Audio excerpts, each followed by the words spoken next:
तो इस कहानी की शुरुआत एक हाई स्कूल से होती है, जहाँ पर हमें स्टूडेंट काउंसिल के 2 मेंबर्स को दिखाया जाता है, जो कि आपस में काफी ज्यादा चिपक कर चल रहे होते हैं, जिन्हें देखकर बाकी स्टूडेंट्स यही सोचते हैं कि ये दोनों आपस में डेट कर रहे हैं। और यहाँ पर ये लड़की स्टूडेंट काउंसिल की प्रेसिडेंट होती है, जिसका नाम होता है सुजुने, और वाइस प्रेसिडेंट का नाम होता है काजुकी। और ये दोनों चलते हुए ये बातें कर रहे होते हैं कि हम दोनों स्कूल को और भी बेटर कैसे बना सकते हैं। और तभी हमें हमारे मेन कैरेक्टर को दिखाया जाता है, जिसका नाम होता है केन उसाटो, जो कहता है कि दुनिया में ऐसे काफी सारे लोग हैं जो सिर्फ सेंटर ऑफ अट्रैक्शन के लिए बने हुए हैं, लेकिन मैं उन सब से काफी ज्यादा अलग हूँ। और आगे चलकर उसाटो कुछ बर्ड्स की हेल्प करता है और उन्हें देखकर कहता है कि जब तुम बड़े हो जाओगे तो तुम मेरी भी मदद करना। और यहाँ हमें पता लगता है कि उसाटो भी एक कमाल की जिंदगी जीना चाहता है, जो कि बिल्कुल एक्स्ट्रा ऑर्डिनरी हो। अगले सीन में हमें दिखाया जाता है कि स्कूल की छुट्टी हो चुकी है और बाहर काफी तेज बारिश हो रही है, लेकिन अपने उसाटो का अम्ब्रेला कोई लेकर जा चुका होता है। अब उसके पास कोई भी अम्ब्रेला नहीं है, इसीलिए वो वेट करता है, लेकिन उसे अचानक वहाँ पर एक अम्ब्रेला दिखता है, जिसको देखकर वो सोचता है कि यार मैं इस अम्ब्रेला को नहीं ले सकता, ये तो किसी और का है। वो सोचता है कि काश मैं भी मैजिक का इस्तेमाल कर पाता। और देखते ही देखते 7 बज जाते हैं, लेकिन अभी तक बारिश नहीं रुकी थी। तभी हम देखते हैं कि पीछे से सुजुने आ जाती है, जो कि उसाटो से पूछती है कि तुम अभी तक यहाँ पर क्या कर रहे हो। और ये सुनकर उसाटो बिना अम्ब्रेला के ही बाहर निकलने की कोशिश करता है, लेकिन सुजुने उसे रोक देती है। और तभी काजुकी भी वहाँ पर पहुँच जाता है। वो उसाटो से कहता है कि तुम चाहो तो मेरा अम्ब्रेला ले सकते हो। सुजुने उससे पूछती है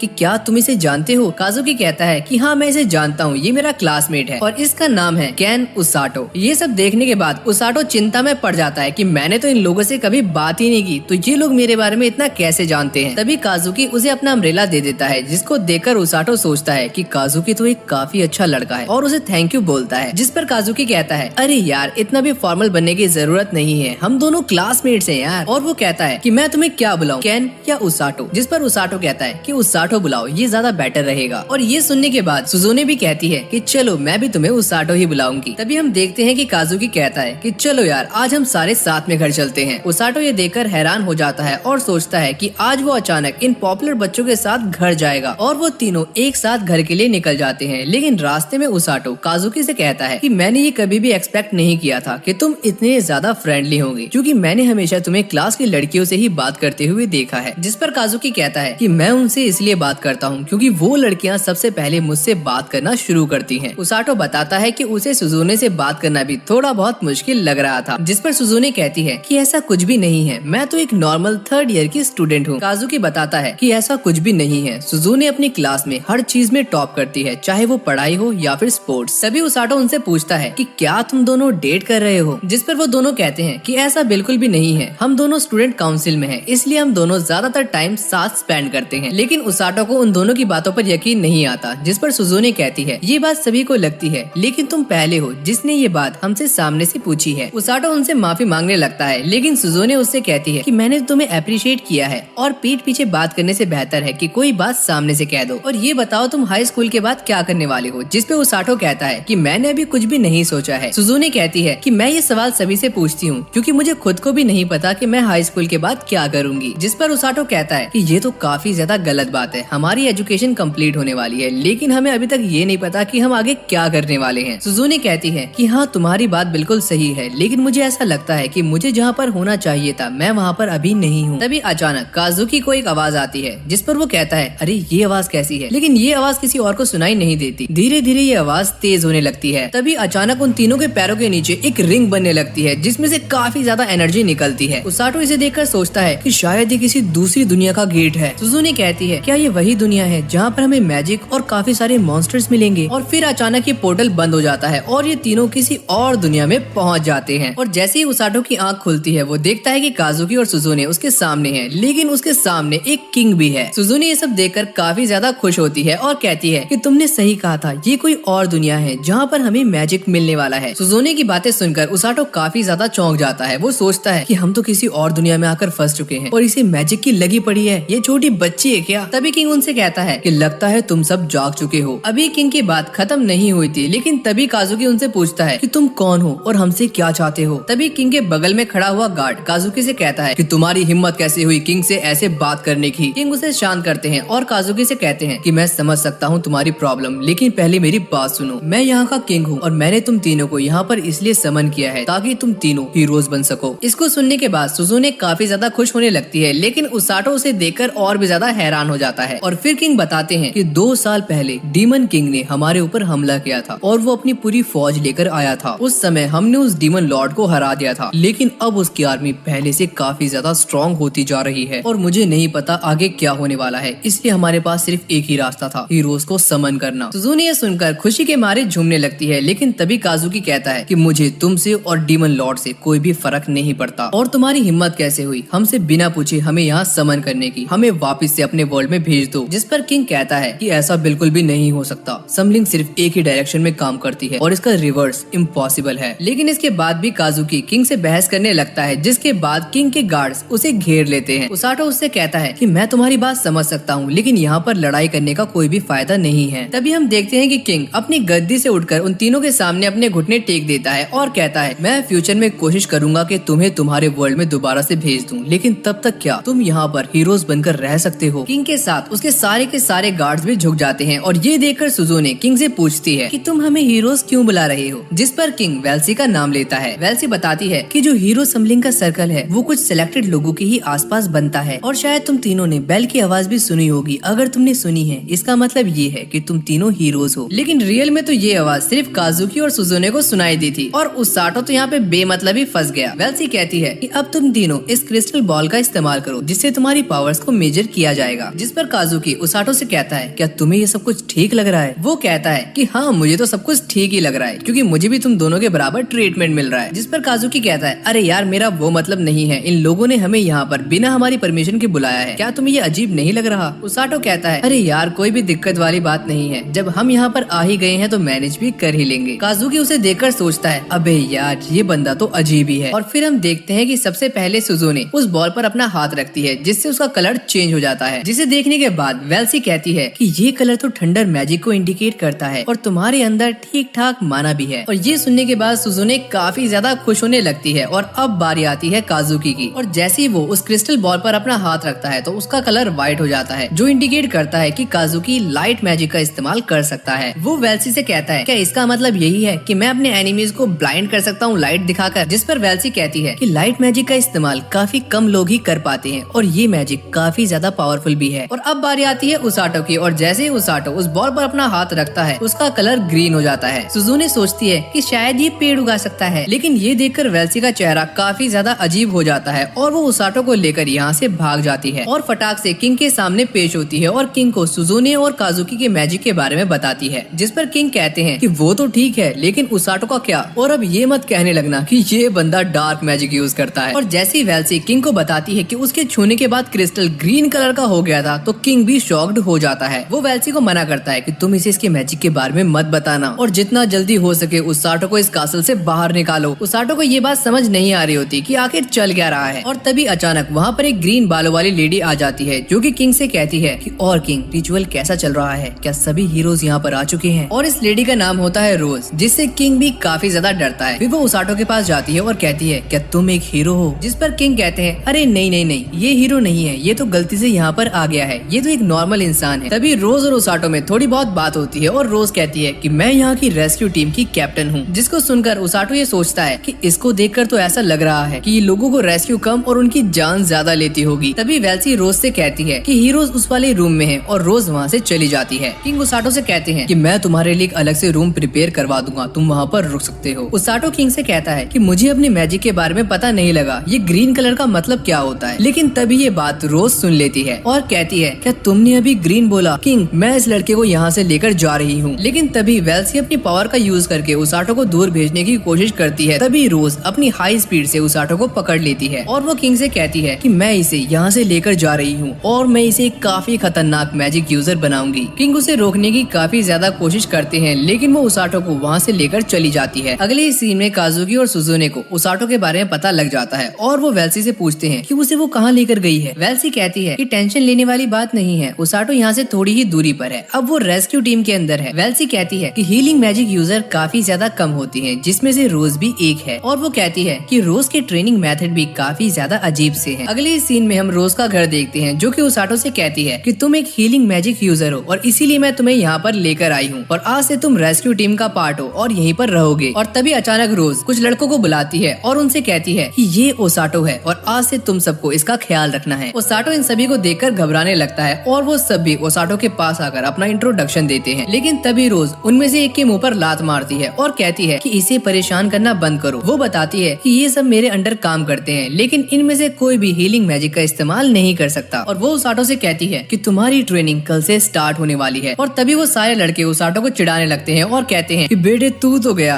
तुझे रोज खुद पर्सनल ट्रेनिंग देने वाली है। इसके बाद ओसाटो अपने कमरे में जाकर सो जाता है और रोज ये सोचती है कि ओसाटो को कैसे ट्रेन किया जाए। फिर अगले दिन हम ओसाटो को देखते हैं जो अभी सोकर उठा है, लेकिन उसे लग रहा था कि जो भी उसके साथ हुआ है ये सारा कुछ एक सपना है। लेकिन अब उसे यकीन आने लगा था कि वो सच में एक नई दुनिया के अंदर आ चुका है। तभी एक बंदा किचन से बाहर निकलता है और ओसाटो से कहता है कि तुमसे कोई मिलने आया है। और यहाँ पर काजुकी और सुजुने ओसाटो से मिलने आए हुए होते हैं और इन दोनों ने मैजिक यूजर्स वाले कपड़े भी पहने हुए थे। ये ओसाटो से कहते हैं कि हमें तुम्हारी चिंता हो रही थी, इसलिए हम यहाँ पर आ गए। ओसाटो उनसे माफी मांगता है और वो सारी चीजें याद करता है जो कि रोज ने उसके साथ की थी और वो कहता है कि आज से मेरी काफी खतरनाक ट्रेनिंग स्टार्ट होने वाली है। फिर वह दोनों ओसाटो से पूछते हैं कि क्या तुम इस ट्रेनिंग के लिए तैयार हो। ओसाटो कहता है कि हाँ, मैं इस ट्रेनिंग के लिए बिल्कुल तैयार हूँ, क्योंकि ऐसा करने के बाद मैं एक स्ट्रॉन्ग इंसान बन सकता हूँ। सुजुने कहती है कि आज से मेरी भी ट्रेनिंग स्टार्ट हो रही है। तभी हम देखते हैं कि रोज के सर्वेंट उन दोनों के साथ आए हुए गार्ड के मजे ले रहे होते हैं। काजुकी कहता है कि अब मैं सारी बात समझ चुका हूँ और अब मैं अपना पूरा बेस्ट देने की कोशिश करूंगा। उसके बाद काजुकी और सुजुने अपने गार्ड के साथ वापस चले जाते हैं। उनके जाने के बाद ओसाटो ये सोचता है कि एक दिन मैं भी जरूर इनके काम आऊंगा। और तभी अंदर से रोज आती है और वो कहती है कि क्या वो दोनों हीरोज चले गए और तुमने उन दोनों से सही से तो बात की ना। और ये कोई जेल नहीं है, तुम जब चाहो अपने दोस्तों से मिल सकते हो, लेकिन ट्रेनिंग के दौरान तुम दोस्तों से नहीं मिल सकते। और तभी रोज उसे एक डायरी देती है और कहती है तुम अपने ट्रेनिंग एक्सपीरियंस इसके अंदर लिख सकते हो और जो तुम्हारा मन करे वो भी। उसके बाद हम देखते हैं कि ट्रेनिंग का पहला दिन स्टार्ट हो जाता है और ओसाटो ये कहता है कि जितना वो लड़के मुझे इस ट्रेनिंग के बारे में डरा रहे थे ये उतनी भी मुश्किल नहीं है। तभी रोज उससे पूछती है कि तुम्हें कैसा लग रहा है। ओसाटो बताता है कि मुझे चेस्ट के अंदर एक गरम गरम सी फीलिंग आ रही है। रोज बताती है कि यही मैजिक है और तुम्हें इसी मैजिक को अपने अंदर से बाहर निकालना है। लेकिन ओसाटो को ये बात बिल्कुल भी समझ नहीं आती। रोज उससे कहती है कि आगे चलकर ये बात तुम्हें अच्छे से समझ आ जाएगी। तभी हम देखते हैं कि रोज ओसाटो को एक बुक देती है, लेकिन ओसाटो कहता है कि मैं इस दुनिया की लैंग्वेज को नहीं समझ सकता। रोज उसे कहती है कि तुम इसे पढ़ के तो देखो और जैसे ही ओसाटो उस बुक को खोलता है उसे उसकी लैंग्वेज आराम से समझ आने लगती है। रोज उसे बताती है कि जो भी हमारी दुनिया के अंदर समन होता है उसके अंदर पहले से ही इस लैंग्वेज को ट्रांसलेट करने की एबिलिटी आ जाती है। फिर रोज उस मैप के ऊपर उंगली रखती है और कहती है ये देखो, ये रहा हमारा किंगडम और ये रहे डीमंस। इसका मतलब रोज के घर के राइट साइड में ही डीमंस रहा करते थे। रोज कहती है कि अगर डीमंस ने अटैक किया तो उनका पहला टारगेट हम ही बनने वाले हैं। रोज ओसाटो से कहती है कि तुम इस बुक को ध्यान से पढ़ना, इसको पढ़ने के बाद तुम इस किंगडम के बारे में और यहाँ के सारे डीमंस के बारे में अच्छे से जान पाओगे। इसके बाद वो यहाँ से चली जाती है। फिर हमें ट्रेनिंग का दूसरा दिन दिखाया जाता है जहाँ पर रोज ओसाटो को बहुत ज्यादा भगाती है और ट्रेनिंग के तीसरे दिन ओसाटो को इतना ज्यादा भगाती है कि ओसाटो के पैरों में और शरीर में दर्द होने लगता है और ओसाटो गिर जाता है। लेकिन रोज उसे आराम करने के लिए मना करती है और उस पर अपना हीलिंग मैजिक इस्तेमाल करती है, जिससे ओसाटो का सारा दर्द गायब हो जाता है। फिर हम देखते हैं कि ट्रेनिंग के डे 4 में ओसाटो के साथ बाकी मेंबर्स भी ट्रेनिंग कर रहे होते हैं, लेकिन ये सारे ओसाटो से काफी ज्यादा तेज भाग रहे होते हैं। डे 5 में हम देखते हैं कि ओसाटो के हाथ से थोड़ा बहुत मैजिक बाहर आने लगता है, लेकिन डे 6 में ओसाटो दोबारा से थककर नीचे गिर जाता है, जिस पर रोज उसे डांटती है। तभी ओसाटो के हाथ में से ग्रीन लाइट बाहर निकलने लगती है। 7वें दिन हम देखते हैं कि रोज ओसाटो को काफी ज्यादा भगाती है और उसे एक लात भी मारती है। वो ओसाटो से कहती है कि तुम मुझे जितना ज्यादा हेट करोगे मैं उतनी ज्यादा तुम पर हार्श हो जाऊंगी। ओसाटो सोचता है कहीं इसने मेरी डायरी पढ़ तो नहीं ली। तभी हम उसकी डायरी दिखाई जाती है जिसमें ओसाटो ने इसके बारे में कुछ अलग अलग लिखा हुआ होता है। जिसके बाद हम देखते हैं कि रोज गुस्से में आकर ओसाटो को आसमान में फेंक देती है और डे 8 और डे 9 में ये सारी सेम चीज रिपीट हो रही होती है। लेकिन डे 9 में ओसाटो को ये फील होने लगता है कि उसका पेन अब कम होने लगा है और उसका हीलिंग मैजिक भी अब काम कर रहा है। अब धीरे धीरे ओसाटो का हीलिंग मैजिक जागने लगता है और वो सोचता है कि क्या ऐसी भागने वाली ट्रेनिंग कर कर मैं उन दोनों की हेल्प कर पाऊंगा। डे 11 में हम देखते हैं कि ओसाटो की ट्रेनिंग के अंदर एक और नई चीज ऐड हो जाती है जो कि होते हैं पुशअप्स। ओसाटो काफी सारे पुशअप्स मार चुका होता है। तभी रोज उससे पूछती है क्या तुम्हें पता है कि तुम्हारी ट्रेनिंग इतनी हार्ड क्यों हो रही है, ताकि तुम बैटलफील्ड के अंदर काफी तेज भाग सको। अगर तुम तेज भागोगे तभी तुम अपने दोस्तों को भी बचा पाओगे। ये सुनने के बाद ओसाटो पुशअप मारना बंद कर देता है। तभी रोज उससे कहती है कि दोबारा से स्टार्ट करो, लेकिन ओसाटो यहाँ पर बताता है कि आज के दिन रोज ने उसके ऊपर एक बार भी चिल्लाया नहीं था। डे 12 में हम देखते हैं कि ओसाटो काफी ज्यादा रनिंग करने के बाद शाम तक पुशअप्स को मारता है, लेकिन अब उसे अपनी बॉडी काफी ज्यादा लाइट लग रही थी। रोज ये बात नोटिस कर लेती है। अगले ही दिन हम देखते हैं कि रोज उसके शरीर पर थोड़ा बहुत वेट बढ़ा देती है, लेकिन ट्रेनिंग के डे 14 में ओसाटो को अपना खाना ही नहीं मिलता, क्योंकि वहाँ पर बैठा हुआ एक बंदा कहता है कि खाना तो काफी ज्यादा मस्त था और ये खाना मैंने खा लिया। ये सुनने के बाद ओसाटो को काफी ज्यादा गुस्सा आने लगता है और वो एक गिलास उठाकर उस बंदे पर फेंक के मारता है, लेकिन उसे नहीं लगता। तभी वो बंदा ओसाटो से कहता है कि अगर तुम लड़ाई करोगे तो तुम्हें रेस्क्यू टीम से बैन कर दिया जाएगा। फिर हम देखते हैं कि उसाटो इतना सारा वेट उठाकर भी उसके पीछे आराम से भाग रहा था और यहाँ हमें पता लगता है ये सारा कुछ रोज ने करवाया था। फिर कुछ दिनों के बाद काजुकी और सुजुने उससे मिलने के लिए वहाँ पर आते हैं, लेकिन उसे देखकर वो दोनों काफी ज्यादा शॉक्ड हो जाते हैं क्योंकि उसाटो एक बड़े से पत्थर को अपने ऊपर रखकर और उसके ऊपर रोज को बिठाकर पुशअप मार रहा होता है और वो कहता है कि रोज तुम तो काफी ज्यादा हल्की हो, एकदम पंखुड़ी की तरह। और फिर रोज उसके ऊपर एक बड़ा सा पत्थर रख देती है, जिसके बाद उसाटो का हीलिंग मैजिक और भी ज्यादा ग्लो करने लगता है। रोज ये देखकर सोचती है कि अगर ऐसा ही चलता रहा तो आगे चलकर मैं उसाटो को कहीं और भी लेकर जा सकती हूँ। ये सब देखने के बाद काजुकी और सुजुने की हालत काफी ज्यादा पतली हो जाती है और उनके साथ आया हुआ एक बंदा रोज को पकड़कर ये कहता है कि तुम ये इसके साथ क्या कर रही हो, तुम इसकी स्पिरिट को तोड़ना चाहती हो क्या? तभी रोज उससे कहती है कि मुझे छोड़ो, उसाटो आगे चलकर मेरा राइट हैंड बनने वाला है, इसलिए मैं उसे इतनी हार्ड ट्रेनिंग करवा रही हूँ। जिसको सुनकर उसाटो काफी ज्यादा चौंक जाता है। रोज बताती है कि ये बंदा कभी भी गिव अप नहीं करता और ये मेरी ट्रेनिंग को आराम से झेल पा रहा है। फिर रोज उसाटो को एक लंच ब्रेक करने के लिए कहती है और उसाटो अपने दोस्तों के साथ चला जाता है। फिर हम देखते हैं ये तीनों आपस में बात कर रहे होते हैं। तभी काजुकी उसाटो को बताता है कि सिग्लिस इस किंगडम का नाइट है जो कि काफी ज्यादा पावरफुल है और यही हमें स्वॉर्ड की ट्रेनिंग करवा रहा है। जिस पर उसाटो कहता है कि वो सब तो ठीक है, लेकिन ये लड़की तुम्हारे साथ कौन है? वो लड़की अपना नाम सीलिया बताती है और वो किंग की ही लड़की होती है। ये सुनने के बाद उसाटो उसके सामने लेट जाता है और माफी मांगने लगता है। सीलिया उससे कहती है कि ये सब करने की कोई भी जरूरत नहीं है। तभी सीलिया एक पाई निकालती है जिसको वो सारे आपस में मिल बांट कर खा रहे होते हैं। तभी काजुकी उसाटो से पूछता है कि क्या तुम्हारी ट्रेनिंग ऐसे ही चलती है? उसाटो कहता है कि आज की ट्रेनिंग तो काफी ज्यादा आराम से निकल गई। फिर वो पूछता है कि तुम्हारी ट्रेनिंग कैसी चल रही है? तभी काजुकी बताता है कि सिग्लिस और वेल्सी हम दोनों को ट्रेनिंग करवा रहे हैं। जिसको सुनकर उसाटो कहता है कि ये तो काफी आसान ट्रेनिंग है। लेकिन जैसे ही उसाटो पाई का एक और पीस उठाने वाला होता है तभी सुजुने देखती है कि उसाटो की हाथ की मसल्स काफी ज्यादा स्ट्रॉन्ग है और वो फिर उसके एब्स को देखने लगती है और जिसको देखने के बाद सुजुने कहती है कि क्या मैं इन्हें छू सकती हूँ? फिर उसाटो काजुकी से मदद मांगता है। फिर उसाटो बताता है कि पहले मुझे ये ट्रेनिंग काफी ज्यादा हार्ड लग रही थी, लेकिन अब मुझे दोस्तों के साथ काफी मजा भी आ रहा है। तभी हम देखते हैं कि उसाटो उन सभी को अपना हीलिंग मैजिक शो कर रहा होता है। तभी टोंग वहाँ पर आ जाता है और वो कहता है उसाटो मैं तुम्हारा लंच लेकर आ गया हूँ। जिस पर उसाटो काफी अजीब सा मुंह बनाता है और उससे कहता है कि पहले तुमने मेरा लंच खा लिया और अब तुम्हारी हिम्मत कैसे हुई यहाँ पर आने की? उसके बाद टोंग और उसाटो आपस में लड़ने लगते हैं, जिसपे सीलिया कहती है कि क्या हमें इनकी मदद करनी चाहिए? जिस पर काजुकी और सुजुने मना कर देते हैं। उसके बाद हम देखते हैं कि ये तीनों वापस चले जाते हैं और फिर हमें रात का सीन दिखाया जाता है जहाँ पर उसाटो ये सोच रहा होता है कि आज मेरे दोस्त मुझसे मिलने आए थे और वो ये भी सोचता है कि मेरी बॉडी पहले से काफी ज्यादा स्ट्रॉन्ग हो चुकी है और वो सोचता है क्या मैं इतनी तेज भाग पाऊंगा कि मैं अपने दोस्तों को बचा पाऊं। फिर हमें अगले दिन का सीन दिखाया जाता है जहाँ पर रोज उसाटो से कहती है कि आज हम बाहर जाने वाले हैं और बाकी लोग भी उसाटो से कहते हैं कि चलो टाइम आ चुका है बाहर जाने का। फिर हम देखते हैं कि रोज उसाटो को लेकर किंगडम से बाहर आ जाती है और उसाटो से पूछता है कि हम कहाँ जा रहे हैं? जिस पर रोज कहती है कि तुम बस मुझे फॉलो करो। फिर वो दोनों एक जंगल में पहुंच जाते हैं जहाँ पर रोज उसे कहती है कि ये पूरा का पूरा जंगल डीमंस के लिए जाना जाता है और तुम यहाँ से तब तक बाहर नहीं आ सकते जब तक तुम ग्रैंड ग्रिजली बियर को मार ना दो। ये सुनकर उसाटो की सिट्टी पिट्टी गुल हो जाती है क्योंकि उसाटो ने इस बुक में पढ़ा था कि ये वाले बियर्स काफी ज्यादा खतरनाक होते हैं। उसाटो उससे कहता है कि तुमने बस मुझे भागना सिखाया है, लड़ाई करना थोड़ी। और ये सुनने के बाद रोज उसाटो को पकड़ती है और उठाकर सीधा जंगल में फेंक देती है। तभी उसाटो ऊपर से काफी तेज जंगल की तरफ गिर रहा होता है। उसाटो को लगता है कि अब वो मरने वाला है, लेकिन तभी वो अपने हीलिंग मैजिक का इस्तेमाल करता है और नीचे गिरने के बाद वो अपनी मसल पावर का भी इस्तेमाल करता है जिससे वो जिंदा बच जाता है। उसके बाद वो अपने हाथ पे लगी हुई चोट को अपने हीलिंग मैजिक से सही कर लेता है और वो सोचता है कि अब मैं जंगल में आ चुका हूँ और जब तक मैं रोज का दिया हुआ काम कंप्लीट नहीं कर लेता तब तक मैं वापस नहीं जा सकता। वो सोचता है कि मैं आराम से इस बियर को मार दूंगा, लेकिन तभी एक ग्रैंड ग्रिजली बियर उसके पीछे आ जाता है जिसको देखकर उसाटो काफी ज्यादा डरने लगता है और सोचता है कि जितना मैंने सोचा था ये बियर तो उससे भी काफी ज्यादा खतरनाक है, लेकिन मुझे अपने पैरों पर पूरा भरोसा है, मैं यहाँ से काफी तेज भाग लूंगा। और उसके बाद उसाटो यहाँ से दुम दबा के भागने लगता है। उसाटो को लगता है कि वो फ्लैश की तरह काफी ज्यादा तेज भाग रहा है, लेकिन वो बियर भी उसाटो के बिल्कुल पीछे ही होता है। उसाटो को लगता है कि अब तो भाई वो गया। तभी वो अपनी ट्रेनिंग को याद करता है कि उसने काफी ज्यादा हार्ड ट्रेनिंग की है, तो वो उस बियर से लड़ने के लिए वहाँ पर रुक जाता है। वो देखता है कि वहाँ पर ब्लू ग्रिजली बियर भी आ चुके हैं, जिनको देखकर उसाटो ये कहता है अरे यार ये तो मेरे साथ चीटिंग है। लेकिन तभी उसाटो को सामने एक झरने की आवाज सुनाई देती है और उसाटो उस झरने के पास जाकर पानी में सीधा छलांग मार देता है, जिसके बाद वो सारे बियर्स वहाँ से चले जाते हैं। इसके बाद हम शाम का सीन देखते हैं जहाँ पर उसाटो पानी से बाहर निकलकर अपने कपड़ों को सुखा रहा होता है और वो कहता है कि मेरे पास काफी कम सामान है और इतने कम सामान से मुझे नहीं लगता कि मैं उन बियर्स को मार पाऊंगा। उसके बाद उसाटो अपना खाना खाने लगता है और उसाटो कहता है कि मुझे कल दोबारा से उन बियर्स को मारने के लिए जाना होगा। फिर हम देखते हैं कि उसाटो वहीं पर उस पेड़ पर रहने लगता है और अगले दिन जैसे वो नीचे आता है वो कहता है कि मुझे अपने दुश्मन के बारे में ज्यादा से ज्यादा पहले पढ़ना होगा और जानकारी लेनी होगी और सबसे पहले मुझे ये पता करना पड़ेगा कि वो बियर्स बियर्स आके रहते कहाँ पर हैं। और जैसे ही उसाटो थोड़ा बहुत आगे जाता है उसे एक पेड़ पर बियर के स्क्रैचेस के निशान दिखते हैं, जिससे उसको लगता है कि बियर्स शायद उसके आसपास ही हैं। लेकिन तभी अचानक झाड़ियों में से कुछ आवाज आती है, जिसको सुनने के बाद उसाटो भी लड़ने के लिए तैयार हो जाता है। लेकिन वहाँ तो एक ब्लैक कलर का रैबिट होता है, जिसको देखकर उसाटो ये सोचता है क्या ये रैबिट है या फिर कोई ऐसा मॉन्स्टर जिसने अपने आप को रैबिट बना लिया है। लेकिन वो रैबिट घायल होता है, जिस पर उसाटो अपने हीलिंग मैजिक का इस्तेमाल करता है और उसको बिल्कुल ठीक कर देता है, जिसके बाद वो यहाँ से चला जाता है। लेकिन उसाटो देखता है कि अब भी वो रैबिट उसका पीछा कर रहा है। उसाटो उससे कहता है कि मैं एक काफी खतरनाक मॉन्स्टर को मारने जा रहा हूँ, तो तुम मुझसे दूर रहो वरना तुम्हें भी नुकसान हो सकता है। उसाटो कहता है कि तुम मेरा पीछा क्यों कर रहे हो, क्या तुम्हें पता है कि वो ग्रैंड ग्रिजली बियर्स कहाँ पर रहते हैं। जिस पर रैबिट कहता है कि हाँ मुझे पता है, और वो रैबिट उसाटो को लेकर वहीं चला जाता है जहाँ पर वो बियर्स रहते हैं। उसाटो उन्हें देखकर ये सोचता है कि शायद ये फैमिली होंगे, क्योंकि मैंने पढ़ा था कि ये लोग आपस में ग्रुप में रहते हैं। अगले दिन हम देखते हैं कि उसाटो एक नदी में से पानी भर रहा होता है और उसको लगता है कि ये पानी गंदा भी हो सकता है, लेकिन वो उस पानी को फिर भी पी लेता है, क्योंकि उसके पास कोई ऐसा सामान नहीं था जिससे उस पानी को उबाल सके या फिर उसे साफ कर सके। तभी हम देखते हैं कि वहाँ पर वो ब्लैक रैबिट दोबारा से आ जाता है, जिसको देखकर उसाटो ये कहता है कि मुझे लगा था कि तुम यहाँ से जा चुके हो और अब मैं दोबारा से उन बियर्स को ऑब्जर्व करने जा रहा हूँ। फिर हम देखते हैं कि उसाटो उन बियर्स को देखने लगता है और ये कहता है कि ये बियर्स तो काफी ज्यादा क्यूट है। और उसके बाद हम देखते हैं कि अगले दिन उसाटो का पेट काफी ज्यादा दुख रहा होता है, क्योंकि उसने उस रिवर का पानी पी लिया था जो कि गंदा था। वो अपने हीलिंग मैजिक का इस्तेमाल भी करता है, लेकिन उससे भी कुछ नहीं होता। फिर वो सोचता है कि आखिर कोई ना कोई तो ऐसा तरीका होगा जिससे मैं ठीक हो सकता हूँ। अगले दिन हम देखते हैं कि उसाटो के पास दोबारा से वही रैबिट आता है और वो रैबिट उसाटो को लेकर एक तालाब के पास चला जाता है, जिसका पानी काफी ज्यादा साफ होता है। उसाटो वो पानी पीता है और कहता है कि ये पानी तो काफी ज्यादा टेस्टी है। उसाटो उस रैबिट को थैंक्स बोलने वाला होता है, लेकिन तभी वो रैबिट डर के पेड़ पर चढ़ जाता है और उसाटो भी उसके पीछे पीछे पेड़ पर चढ़ जाता है। और वो देखता है कि ये रैबिट काफी ज्यादा डर रहा होता है। वो सोचता है कि जब ग्रैंड ग्रिजली बियर आया था तब भी ये रैबिट नहीं डरा था, लेकिन अब ये रैबिट इतना क्यों डर रहा है। तभी उसाटो देखता है कि सामने काफी बड़ा स्नेक होता है, जिसको देखकर उसाटो ये कहता है कि अरे यार ये क्या चीज है, इसके बारे में तो मैंने किताब में भी नहीं पढ़ा था और इसका ऑरा मुझे ये बता रहा है कि ये किसी को भी मार सकता है। जिसके बाद उसाटो उससे बचकर छुपने लगता है और वो स्नेक वहाँ से चला जाता है। और इसी तरह यहाँ पर 4 दिन बीत जाते हैं। उसाटो अब भी उन बियर्स को ऑब्जर्व कर रहा होता है। वो ये सोचता है कि ये बियर्स काफी ज्यादा क्यूट है, लेकिन मुझे इन्हें मारना ही पड़ेगा और मैं इन्हें कल मारूंगा। और फिर हम देखते हैं कि उसाटो उस ग्रैंड ग्रिजली बियर को मारने के लिए निकल जाता है और वो रैबिट भी उसाटो के कंधे पर बैठा हुआ होता है। उसाटो उससे कहता है कि आज तो मैं इस बियर को मार ही दूंगा, लेकिन तभी उसाटो देखता है कि वो बियर्स पहले से ही मरे हुए हैं, जिनको देखकर उसाटो ये सोचता है कि यहाँ कुछ तो गड़बड़ है। उसाटो देखता है कि उन बियर्स के ऊपर एक बड़ी सी बाइट होती है, जिसको देखकर उसाटो ये समझ जाता है कि इन सभी को उस बड़े वाले स्नेक ने मारा है। तभी अचानक पीछे से एक छोटा भालू बाहर निकलता है और वो अपनी फैमिली के पास आता है। उन्हें उठाने की काफी ज्यादा कोशिश करता है, लेकिन वो नहीं उठते और वो जोर जोर से रोने लगता है, जिसको देखकर उसाटो को काफी ज्यादा गुस्सा आने लगता है। और वो कहता है कि उसकी हिम्मत कैसे हुई तुम्हारी फैमिली को मारने की, मैं उस स्नेक को नहीं छोड़ूंगा और तुम्हारा बदला भी मैं लेकर रहूंगा। ये सब बोलने के बाद उसाटो वहाँ से चला जाता है। अब उस छोटे से बच्चे को भी उस स्नेक की खुशबू आ रही थी, तो वो उसका पीछा करने के लिए निकल जाता है। अगले सीन में हम देखते हैं कि काजुकी और सुजुने उसाटो से मिलने के लिए आए होते हैं, लेकिन उन्हें पता लगता है कि उसाटो पिछले 10 दिनों से जंगल में अपनी ट्रेनिंग कर रहा है और रोज भी उसके साथ है। वो बंदे कहते हैं कि उन्हें नहीं पता कि आखिर चल क्या रहा है। जिसके बाद वो दोनों वहाँ से चले जाते हैं और जाते हुए वो दोनों उसाटो के बारे में ही बात कर रहे होते हैं। वो दोनों कहते हैं कि हमें पूरा विश्वास है कि उसाटो जल्दी ही वापस आ जाएगा। फिर हम देखते हैं कि उसाटो स्नेक से लड़ने की काफी ज्यादा हार्ड ट्रेनिंग करने लगता है और जैसे ही उसकी ट्रेनिंग खत्म होती है वो उस रैबिट से कहता है कि चलो मुझे वहाँ पर लेके चलो जहाँ पर वो स्नेक है। फिर वो दोनों उस जगह पर पहुँच जाते हैं जहाँ पर वो बड़ा वाला स्नेक रहता है, लेकिन वहाँ पर वो छोटा सा भालू स्नेक से लड़ रहा होता है और काफी ज्यादा घायल होता है, जिसको देखकर उसाटो ये सोचता है कि मैंने तो इसे वहाँ पर रुकने के लिए कहा था, ये यहाँ पर क्या कर रहा है, ये स्नेक तो इसे मार ही देगा। जिसके बाद उसाटो स्नेक पर हमला करने के लिए आगे बढ़ने लगता है और वो स्नेक भी उसाटो पर हमला कर देता है, लेकिन उसाटो उसे डॉज करता हुआ उस स्नेक की आंख पर मारता है, जिससे उस स्नेक को काफी ज्यादा दर्द होने लगता है और वो स्नेक उसाटो को बहुत दूर फेंक कर मारता है। लेकिन उसाटो ने अपना हीलिंग मैजिक एक्टिवेट कर लिया था, तो इसलिए उसाटो को ज्यादा चोट नहीं लगती। फिर उसाटो दोबारा से उस स्नेक पर हमला करने के लिए तैयार हो जाता है, लेकिन इस बार वो स्नेक उसाटो के हाथ को खा लेता है। उसाटो के हाथ में एक नाइफ था, तो उसाटो उस नाइफ को स्नेक के मुंह में और घुसाने लगता है, जिससे उस स्नेक को पेन होता है और उसके हाथ को छोड़ देता है। लेकिन अब उसाटो को बहुत ज्यादा चक्कर आने लगते हैं। उसे लगता है कि वो पॉइजन हो गया है, लेकिन उसे इस बात पर विश्वास था कि वो अपने आप को हील कर सकता है। जैसे कि उसने गंदा पानी पीने के बाद अपने आप को हील किया था, तो वो दोबारा से अपने आप को हील करना शुरू कर देता है। फिर हम देखते हैं कि स्नेक और उसाटो आपस में काफी देर तक लड़ते रहते हैं। फिर उसाटो एक काफी खतरनाक मुक्का बनाता है और उस स्नेक के सर पर मारता है, जिससे उस स्नेक की सर की हड्डी भी टूट जाती है। अब वो स्नेक नीचे गिरने लगता है, तभी उसाटो मौके का फायदा उठाकर उस लकड़ी को और भी ज्यादा उसकी आंख के अंदर घुसा देता है और वो बियर भी उसकी हेल्प करने लगता है। इस तरह से वो दोनों मिलकर उस स्नेक को मार देते हैं। फिर हम देखते हैं कि वो बियर उसाटो को गले मिलने लगता है। उसाटो उससे कहता है कि मैंने तुमसे कहा था कि मैं तुम्हारा बदला जरूर से लूंगा और हाँ, मैं तुम्हें भी ठीक करना चाहता हूँ, लेकिन इस वक्त मैं अपनी सारी पावर का इस्तेमाल अपने आप को सही करने में लगा रहा हूँ। अगर मैं ऐसा नहीं करूंगा तो मैं भी मर सकता हूँ। लेकिन अचानक वो स्नेक दोबारा से जिंदा हो जाता है, जिसको देखकर उसाटो और वो बियर काफी ज्यादा चौंक जाते हैं। उसाटो उस बियर से कहता है कि तुम यहाँ से चले जाओ क्योंकि मैं बिल्कुल भी हिल नहीं पा रहा हूँ। जिसके बाद हम देखते हैं कि वो स्नेक उसाटो पर हमला कर देता है। उसाटो को लगता है कि आज तो वो मरने वाला है और ये सारी गलती रोज की है। तभी अचानक रोज वहाँ पर टपक जाती है और उस स्नेक के काफी ज्यादा जोर से लात मारती है और उसकी ये लात इतनी ज्यादा खतरनाक थी कि वो स्नेक वहीं पर मर जाता है। उसाटो रोज को देखकर ये कहता है कि तुम यहाँ पर क्या कर रही हो, जिस पे रोज बताती है कि इस रैबिट ने मुझे सारा कुछ बता दिया है और ये रैबिट मेरा पेट है। उसाटो उससे कहता है लेकिन इस रैबिट को तो चोट लगी हुई थी। रोज बताती है कि इस रैबिट को थोड़ी बहुत एक्टिंग करनी भी आती है और मैं भी तुम्हारे आसपास ही रहती थी ताकि अगर तुम्हें कोई प्रॉब्लम हो तो मैं तुम्हारी हेल्प कर सकूं, लेकिन मुझे बिल्कुल भी अंदाजा नहीं था कि ये स्नेक यहाँ पर आ जाएगा। उसाटो उससे पूछता है कि क्या तुम स्नेक के बारे में जानती हो। रोज बताती है कि हाँ, ये स्नेक डीमन लॉर्ड की आर्मी ने क्रिएट किया था और पिछले इन्वेजन में सिगलिस इसे नहीं मार पाया था, शायद तभी ये इस जंगल में आ गया होगा और मुझे बिल्कुल भी यकीन नहीं था कि ये स्नेक इस ग्रैंड ग्रिजली बियर्स को मार देगा। और तुम्हें पता है कि ग्रैंड ग्रिजली बियर्स काफी ज्यादा पावरफुल होते हैं, उन्हें हराना इतना भी आसान नहीं है। जिस पर उसाटो चौंक जाता है और ये कहता है कि तुमने मुझे भेज दिया एक नूब को इनसे लड़ने के लिए। रोज कहती है कि मैं जानती थी कि तुम इस बियर को नहीं हरा पाओगे, मैं बस चाहती थी कि तुम ये देखो कि स्ट्रॉन्ग मॉन्स्टर से कैसे लड़ा जाता है और जिस तरह तुमने स्नेक से फाइट की उसे देखकर मैं ये सोच रही हूँ कि तुम्हें कुछ और दिनों के लिए इस जंगल के अंदर छोड़ दूं। जिसे सुनकर उसाटो काफी ज्यादा गुस्सा करने लगता है और वो ग्रिजली बियर का बच्चा भी रोज पर गुस्सा करने लगता है। रोज उसाटो से कहती है कि शायद ये बियर तुम्हें पसंद करने लगा है। उसाटो कहता है कि हाँ, इस छोटे से बियर ने अपनी पूरी फैमिली को खो दिया है और इसका अब कोई भी नहीं है। तभी उसाटो उसके पास जाता है, उसको सहलाने लगता है और वो बियर भी उसाटो को गले से लगा लेता है। रोज कहती है कि हम इस बियर को भी अपने साथ लेकर जाने वाले हैं और वो उससे कहती है कि तुम उसाटो को अपनी कमर पर उठा लो और जैसे ही बियर उसाटो को अपनी कमर पर रखता है तभी रोज उन दोनों को अपने हाथ में उठा लेती है और गुस्से में उसाटो से कहती है कि मैंने सब कुछ सुन लिया था कि तुम मेरे बारे में क्या क्या बोल रहे थे। अगर तुमने दोबारा से मुझे ऐसा कुछ कहा ना तो मैं तुम्हें रात को सोने तक नहीं दूंगी। फिर हमें शाम का सीन दिखाया जाता है जहाँ पर रोज उसाटो से कहती है कि अब तुम क्वालिफाई हो चुके हो और तुम मेरे साथ बैटल फील्ड में खड़े हो सकते हो। भले ही तुमने बेसिक चीजों को मास्टर नहीं किया, लेकिन उसके बाद भी तुम्हारे अंदर कुछ ऐसी एबिलिटीज हैं जो कि हमारे स्क्वाड में बाकी हीलर्स के पास नहीं है, तो तुम्हें इस चीज पर गर्व होना चाहिए और अगर ऐसा ही चलता रहा तो तुम भी जरूर कर सकते हो। उसाटो से पूछता है कि मैं क्या कर सकता हूँ। वो बताती है कि डीमन लॉर्ड की आर्मी बहुत जल्दी ही हम पर अटैक करने वाली है, तो तुम उनसे लड़ सकते हो। अगले सीन में हमें डीमन लॉर्ड को दिखाया जाता है जो कि अपने कमांडर से ये पूछते हैं कि लिंगर किंगडम पर अटैक करने की तैयारी कैसी चल रही है, जिस पर वो कहती है कि हम फुल तैयारी में हैं और बहुत जल्द उस पर अटैक भी करने वाले हैं। और जब उसाटो की आंख खुलती है वो देखता है कि वो अपने कमरे पर है और कल जो कुछ भी हुआ उसके बारे में उसे कुछ भी याद नहीं रहता। फिर वो एक सेब उठाकर उस भालू के बच्चे के पास जाता है और उसको खिलाने लगता है। वो बियर का बच्चा भी उसाटो के साथ काफी ज्यादा खुश था और फिर वहाँ पे वो ब्लैक वाला रैबिट भी आ जाता है, जिसको देखकर उसाटो ये कहता है कि मैं वो नहीं भूला हूँ जो तुमने मेरे साथ किया था, तुम तो धोखेबाज हो। फिर वो रैबिट उसाटो को अपनी क्यूटनेस दिखाता है, जिसको देखकर उसाटो ये कहता है अरे यार तुम कितने ज्यादा क्यूट हो, अरे नहीं नहीं नहीं तुम दोबारा से मुझे बेवकूफ नहीं बना सकते। लेकिन उसके बाद उसाटो मान जाता है और उन दोनों को फल खिलाने लगता है। तभी हम देखते हैं कि रोज भी वहाँ पर आ जाती है और वो कहती है ब्लूरिन, क्या तुमने इसका नाम ब्लूरिन रखा है। उसाटो कहता है कि हाँ, मैंने इसका नाम ब्लूरिन रखा है। तभी रोज कहती है चलो कोई बात नहीं, मैंने इसके बारे में किंगडम को खबर कर दी है और आज से ये हमारे किंगडम की प्रॉपर्टी है। रोज ब्लूरिन से कहती है कि तुम यहाँ पर रह सकते हो, लेकिन तुम्हें अपना खाना खुद कमाना होगा। जिसे सुनने के बाद ब्लूरिन काफी ज्यादा डरने लगता है और रोज उसे एक किलर स्माइल देती है, जिसके बाद ब्लूरिन पीछे रखे हुए भूसे के अंदर जाकर छुप जाता है। अगले दिन हम देखते हैं कि रोज उसाटो की कमर पर ब्लूरिन को बिठा देती है और उसाटो से कहती है कि सोचो ये एक जख्मी सोल्जर है और तुम्हें इसकी हेल्प करनी है। फिर रोज उसे भागने के लिए कहती है और उसाटो ब्लूरिन को लेकर भागने लगता है। तभी रोज चिल्लाती है कि ऐसे नहीं, तेज भागो वरना ये सोल्जर मर जाएगा। फिर हम देखते हैं कि टोंग और बाकी लोग उसाटो पर हमला करने लगते हैं और ये सारे अलग अलग जगह से उसाटो पर वार करते हैं, जिसको देखकर उसाटो ये कहता है कि तुम सब ये क्या कर रहे हो। जिस पर वो बताते हैं कि हम बस रास्ते में तुम्हारी मुश्किलों को बढ़ा रहे हैं, क्या तुम्हें इसके बारे में नहीं पता लगा, आगे चलकर ये मुसीबतें और भी ज्यादा बढ़ने वाली हैं। फिर हम देखते हैं कि 1 घंटे बाद एक और बंदा अचानक से उसाटो पर हमला करता है, लेकिन उसाटो उसे डॉज कर आगे भागने लगता है। तभी अचानक पेड़ में से कुछ पानी की तरह बूंदे गिरने लगती है, लेकिन ये बूंदे इतनी ज्यादा बदबूदार थी, जिसको सुनकर उसाटो ये कहता है अरे यार ये क्या चीज है। तभी ऊपर बैठा हुआ बंदा ये कहता है कि ये मेरा स्पेशल अटैक है। फिर हम देखते हैं कि रोज की स्क्वाड का एक और बंदा उसाटो पर काफी सारी लकड़ियां छोड़ देता है। उसाटो उससे भी बचकर आगे बढ़ने लगता है। इस तरह ट्रेनिंग को करते करते उसाटो को 4 घंटे हो जाते हैं। तभी उसके सामने वो छोटा सा खरगोश आता है, जिसको देखकर उसाटो ये कहता है कि इस ट्रेनिंग ट्रेनिंग में तुम तो शामिल नहीं हो। जिसके बाद उसाटो थक कर नीचे गिर जाता है और वो सोचता है कि मुझे लगा था ये ट्रेनिंग काफी ज्यादा आसान होने वाली है और मैं इसे कर लूंगा। तभी रोज वहाँ पर आ जाती है और कहती है कि बैटल फील्ड पे भी तुम्हारी स्ट्रेंथ ऐसे ही रहने वाली है, क्योंकि डर और नर्वसनेस की वजह से तुम्हारी स्ट्रेंथ काफी जल्दी खत्म हो गई। जिसपे उसाटो कहता है कि अब मैं क्या करूं। तभी रोज उसे हील करते हुए ये कहती है कि अब तुम्हें इसकी आदत डालनी पड़ेगी और जैसे ही तुम्हारी स्ट्रेंथ वापस आती है तुम्हें पूरे टाउन का चक्कर लगाना है, वो भी ब्लूरिन के साथ। फिर हम देखते हैं कि उसाटो ब्लूरिन को अपनी कमर पर लेकर पूरे टाउन का चक्कर लगाने लगता है और लोग ब्लूरिन को देखकर थोड़ा बहुत डरने लगते हैं। उसाटो ये सोचता है कि भले ही ब्लूरिन काफी ज्यादा अच्छा है लेकिन है तो ये एक मॉन्स्टर ही। लेकिन कुछ देर के बाद वो सारे लोग ब्लूरिन से डरना बंद कर देते हैं। फिर हम देखते हैं कि ब्लूरिन उसाटो से कहता है कि वहाँ पर चलो और वो उसे एक फल की दुकान पर लेके चला जाता है, जहाँ पर उसाटो ये कहता है कि मेरे पास तो पैसे ही नहीं है, मैं तुम्हारे लिए फल कहाँ से खरीदूंगा। फिर उसाटो उस लेडी से उस फ्रूट का नाम पूछता है, जिस पर वो लेडी कहती है कि ये वाला फ्रूट इस किंगडम की स्पेशलिटी है। उसाटो कहता है कि क्या मैं तुमसे एक और बात पूछ सकता हूँ, मैंने अपनी कमर पर एक मॉन्स्टर को बिठाया हुआ है लेकिन फिर भी ये लोग डर नहीं रहे, ऐसा क्यों। जिस पर वो लेडी कहती है कि हम सब जानते हैं कि तुम रेस्क्यू टीम का एक हिस्सा हो और इसीलिए लोग तुमसे डर नहीं रहे, हम सबने तुम्हारी ड्रेस देख ली थी और इसी तरह से यहाँ पर ये लोग ट्रेनिंग करते रहते हैं। उसाटो ये कहता है कि अगर एक बार तुम इन भयानक लोगों की शक्ल देख लोगे तो मुझे नहीं लगता तुम्हें किसी और चीज से डर लगेगा। फिर उसाटो उस लेडी को थैंक यू बोलता है और ये कहता है कि अगली बार मैं तुमसे फ्रूट जरूर से लेकर जाऊंगा। जिस पर वो लेडी ये कहती है कि कोई बात नहीं, ये फ्रूट्स मेरी तरफ से रख लो, जिसको ब्लूरिन खा लेता है। फिर उस लेडी के पास एक लड़की आती है जो उससे पूछती है कि क्या ये लड़का रेस्क्यू स्क्वाड से था। जिस पर वो कहती है हाँ, लेकिन क्या हुआ अमाको, और उस लड़की का नाम अमाको होता है। फिर हम देखते हैं कि उसाटो वहाँ से जाने लगता है और वो अपने ख्यालों में खोया हुआ होता है। वो सोचता है कि मैं कासल जाकर काजुकी और सुजुने से जरूर मिलूंगा और तभी वो एक बंदे के पास से गुजरता है और ये बंदा उसाटो का पीछा कर रहा होता है, लेकिन उसाटो तो अपनी ही मस्ती में था। तभी पीछे से आवाज आती है रुको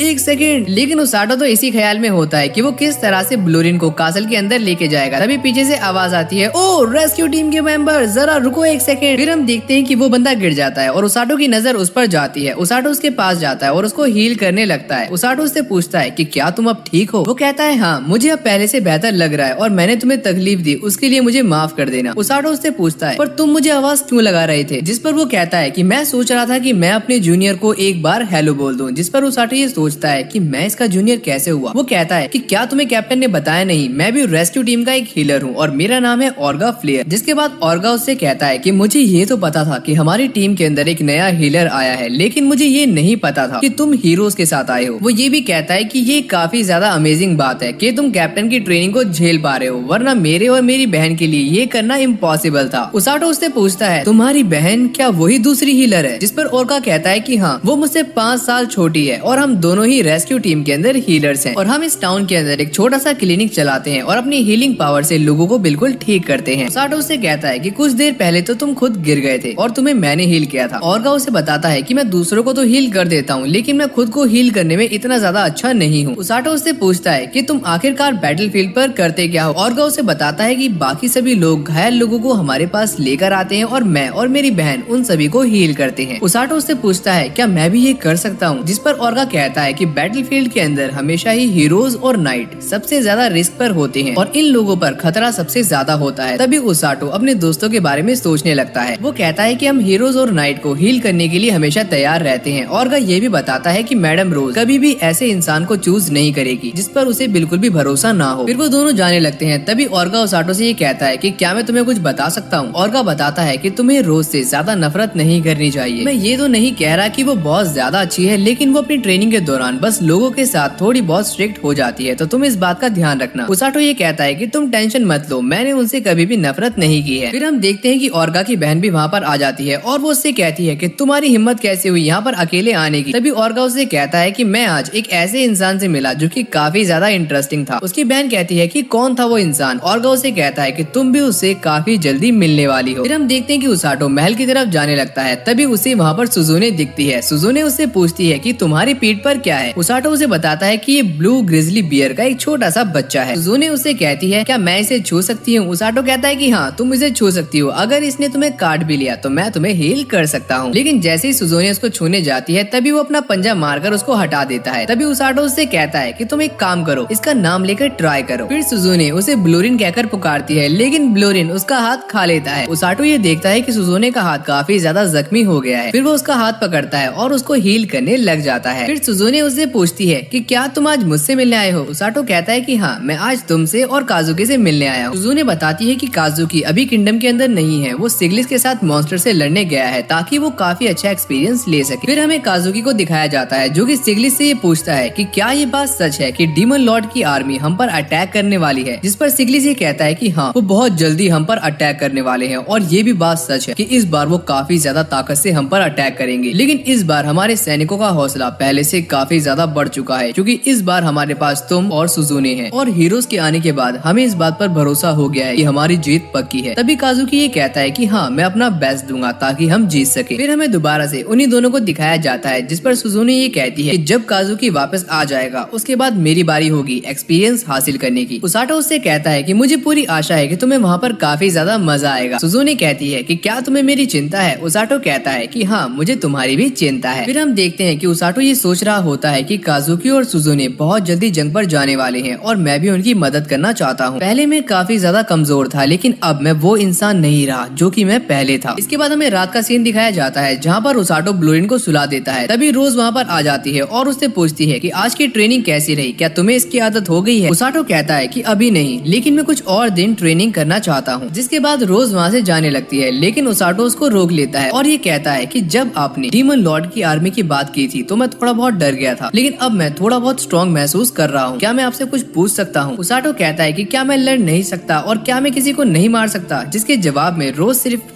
कर उसको टाल देती है। फिर उसाटो कहता है कि मैं हर उस इंसान को बचाना चाहता हूँ जिसको मैं बचा सकता हूँ क्योंकि मैं भी रेस्क्यू टीम का पार्ट हूँ। तभी रोज उसकी छाती पर हाथ रखकर कहती है कि ये परफेक्ट है। हम बैटलफील्ड में जाते ही इसलिए हैं ताकि हम उन लोगों को बचा सके जो मरने वाले हैं, जिन पर दुश्मन ने अटैक कर दिया है। हम उन सोल्जर्स को मौत से दूर रखते हैं भले ही इससे हमारी जान क्यों न चली जाए, और यही हमारा काम है। जिसको सुनने के बाद उसाटो ये कहता है कि यस कैप्टन, और मन में सोचता है कि आज मुझे पहली बार लग रहा है कि मैं भी रेस्क्यू टीम का एक पार्ट हूँ। इसके बाद हमें सुबह का सीन दिखाया जाता है जहाँ पर रोज उसाटो को उठाती है और ये कहती है कि राजा का एक मैसेज आया है और उन्होंने ये कहा है कि तुम सुजुने के साथ ट्रेनिंग को ज्वाइन करो। और इसी के साथ हमारी इस कहानी का पहला पार्ट यहीं पर एंड हो जाता है। अगर आपको ये वाली वीडियो अच्छी लगी हो तो वीडियो को लाइक करके चैनल को सब्सक्राइब कर लेना और सेकंड पार्ट के लिए आप हमें नीचे कमेंट कर सकते हो। तब तक के लिए टेक केयर।